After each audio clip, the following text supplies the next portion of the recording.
लगई भीजे दिल छौड़ी बिल छौड़ा के दैल है पड़तो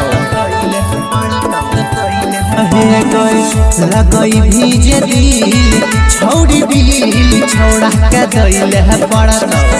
कहै छियो तोरा हम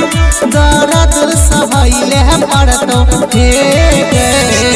लगई भीजे दिल छौड़ी बिल छौड़ा के दैल है पड़तो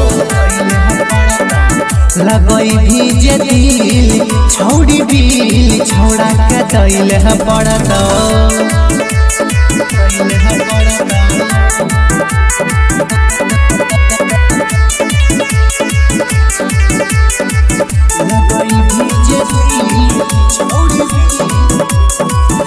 छोड़ा के कहल करे पड़तोगे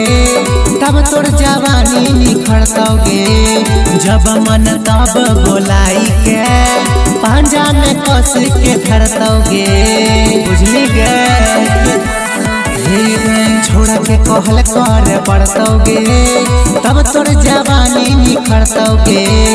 जब मन तब बोलाई के पांजा में कस के धरतोगे वो करे फेरा में तोरा दिन भर रहेला पड़तो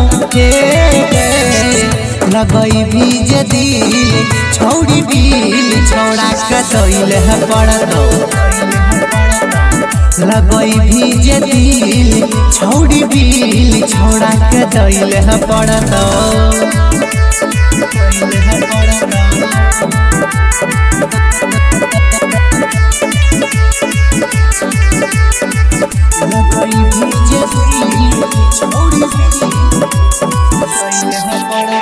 अपन वाला मांग तो हिस्सा के देखा दे तो चारों दिशा के लेने बिना छोड़तो नहीं तोरा कह छियो छौरा के खिस्सा के बुझजो अपन वाला मांग तो हिस्सा के देखा दे तो चारों दिशा के लेने बिना छोड़तो नहीं तोरा कह छियो छौरा के खिस्सा के